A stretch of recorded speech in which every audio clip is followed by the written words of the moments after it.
संजय काकांच्या पाठपुराव्याला यश. तासगाव येळावीतील 1537 द्राक्ष उत्पादक शेतकऱ्यांना 12,56,00,000ची नुकसान भरपाई. तासगाव तालुक्यातील तासगाव आणि येळावी सर्कलमधील 1537 द्राक्ष उत्पादक शेतकऱ्यांच्या खात्यावर अंबिया द्राक्ष पीक विमा योजनेअंतर्गत 12,56,00,000 रुपयांची नुकसान भरपाई जमा झाली आहे. हवामान केंद्राच्या पर्जन्यमान नोंदीतील तफावत दूर झाल्यामुळं ही रक्कम शेतकऱ्यांना मिळाल्याची माहिती खासदार संजय काका पाटील यांनी दिली आहे. ऑक्टोबर 2025 ते एप्रिल 2026 या कालावधीतील अवकाळी पावसाच्या नोंदीमध्ये तांत्रिक त्रुटी आढळल्यानं अनेक शेतकरी विमा भरपाईपासून वंचित राहण्याची शक्यता होती. याबाबत मुख्यमंत्री, कृषी मंत्री, कृषी आयुक्त आणि जिल्हाधिकाऱ्यांकडे पाठपुरावा केल्यानंतर तफावत दुरुस्त करण्यात आली आणि शेतकऱ्यांच्या खात्यात थेट रक्कम जमा झाली, असा दावा संजय काका पाटील यांनी केलाय.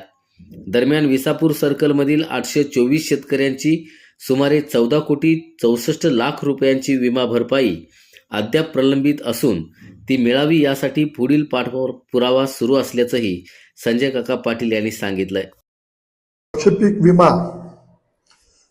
या नुकसान भरपाईपासून वंचित राहणाऱ्या 1537 शेतकऱ्यांच्या खात्यावर 12,56,00,000 रुपये जमा झाले. तफावत दूर केल्याने व शेतकऱ्यांची फसवणूक कशी होते उघड केल्याने या ठिकाणी या प्रयत्नाला आपल्या यश आलं. मागच्या काळामध्ये मी हा मुद्दा प्रेसमध्ये सुद्धा मांडला आणि तुम्हीही त्याला चांगली प्रसिद्धी दिली की या जवळच्या पर्जन्यमाप केंद्रातून त्या दिवशीचा त्यांनी बंद रिपोर्ट दाखवला, ते बंद होतं असं दाखवलं. येळावीचंही त्यांनी कमी केलं. येळावी, तासगाव या बाबतीमध्ये काल परवा दिवशी 2 दिवसामध्ये पैसे जमा झाले.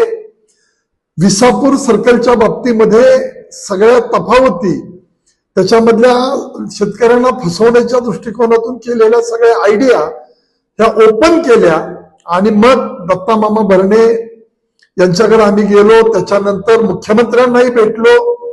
मुख्यमंत्र्यांनी तसे खाली आदेश दिले आणि कलेक्टरांच्याकडून मागच्या आठवड्यामध्ये सूरज मांढरे कृषी आयुक्त यांच्याकडे ते सगळं गेलेलं आहे.